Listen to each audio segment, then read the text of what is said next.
welcome back to my channel, The Tech Mac. Today we will be reviewing the new iPad mini, which is the revised version from the previous one. This particular model comes with A17 Pro chip, and we will be going over what it brings to the table and where it falls in the lineup, what it looks like to use it, and who it is for, basically. So without wasting any further time, let's dive into it and see what we can get out of this particular machine. All right, let's see what we get here. Never get tired doing this.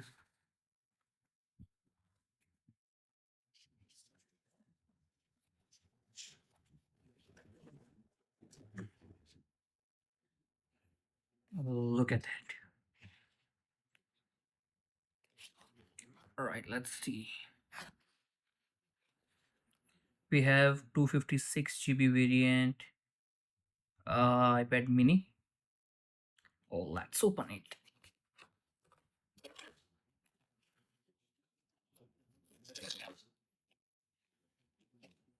And time to fall in love again. Come on now.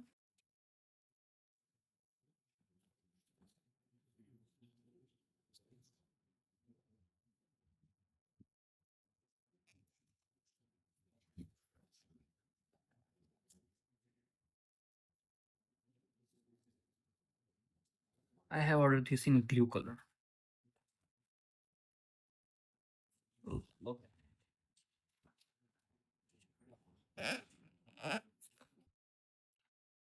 So this is what we get in the box. Regular 20-watt charger, threaded cable, and that's it. Let's look at the iPad. So I think it looks just exactly like how MacBook Air looked with this blue color.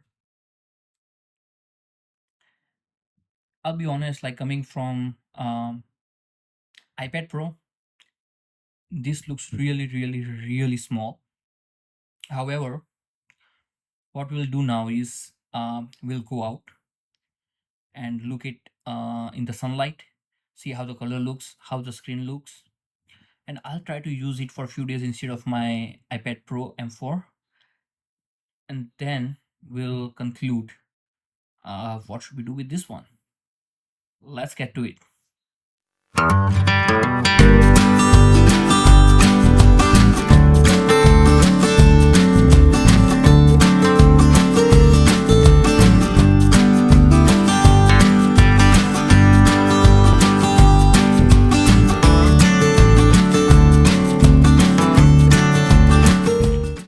So let's start with the buying of iPad mini. Basically, it is very straightforward, not too many options. 4 color options that we get. This is what I picked, 256 gigs, that because I don't think I need more than that space on the iPad mini, given the use case that we will get to in our conclusion. And with that, overall, it's $599. Simple, not too difficult. Now, let's go back and compare.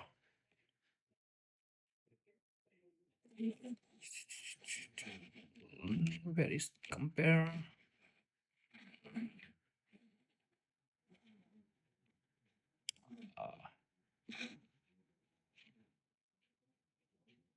Okay, so let's look at the price range, right? I think iPad mini starts as $499. You upgrade it with memory and it's $599. iPad starts with $349. iPad Air starts with $599, and of course the Pro starts with $999.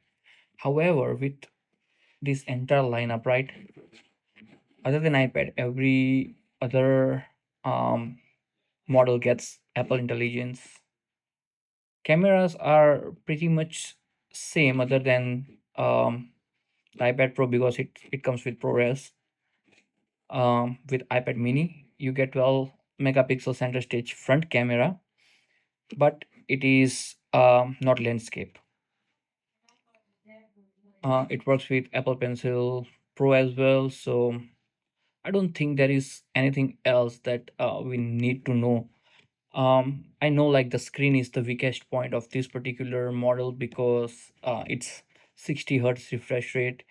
However, it is as powerful, if not more, than M3 chip because it's an A17 Pro chip, and I think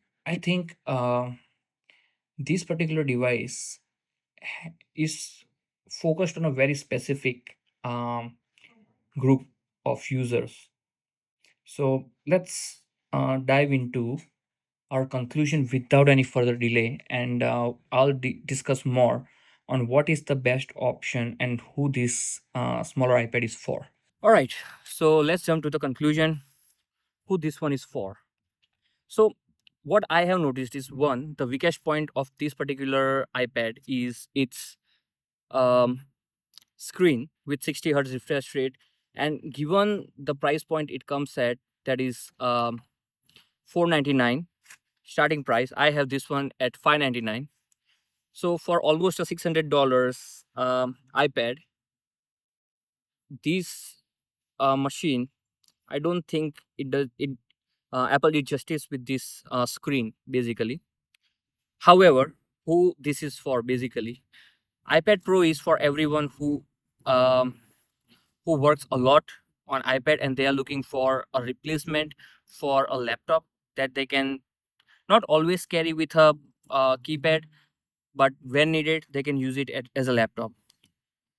iPad Air is more of a tablet for everyone, basically, that anyone can carry anywhere. All class of um, people can use it and not just use it as a video screen, but mild work.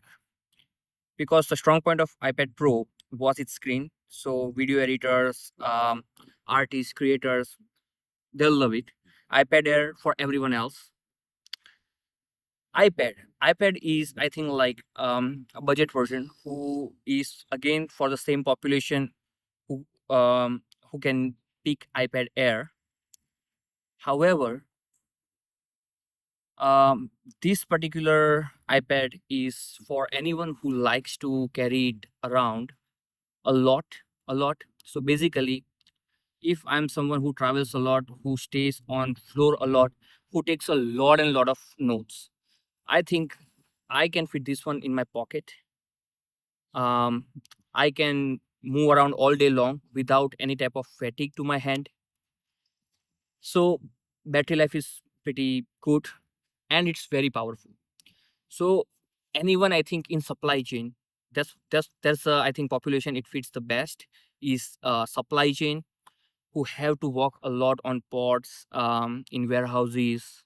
They have to frequently open different charts that needs like lot of data processing. So hence the powerful A17 Pro chip. But at the same time, they like to take a lot of notes. Like in one hand, I can take note easily. But if I am traveling with my iPad Pro or iPad Air, initially it won't be that big of a difference. But at some point, after 4 or 5 hours of carrying it around, I think my hand will need some free time, and that's what this particular iPad gives, hands free time, because it fits in a pocket, and that is its best selling point. So again, iPad Pro goes to anyone with a artistic background or utilization or a replacement for laptop. iPad Air is just for everyone to do everything. iPad is a budget version of iPad Air for a student or someone who is really on a budget but still want to use the iPad. And then comes this. I think this is the replacement for iPad Air, necessarily not iPad Pro because that's a totally different use case. This one is for anyone who travels a lot, like carrying a notebook or taking notes and having data on hand on the go is the goal for this one. And Since I have used this, I think I'm carrying it more frequently around.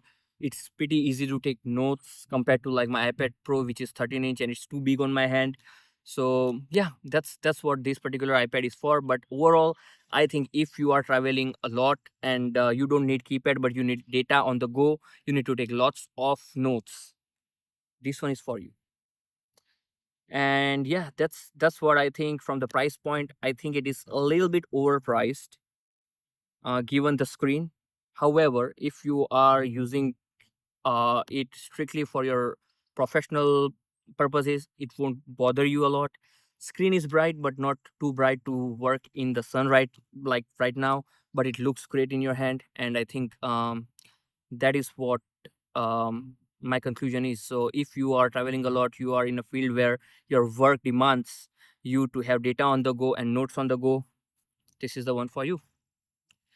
Now, I have a slight hidden clue of what my next project is going to be. So, please watch the video carefully and tell me in the comment section what it's going to be. Till then, have a good one. Stay safe out there. And please like, subscribe, share, and comment. The channel will definitely appreciate your help. Have a good one.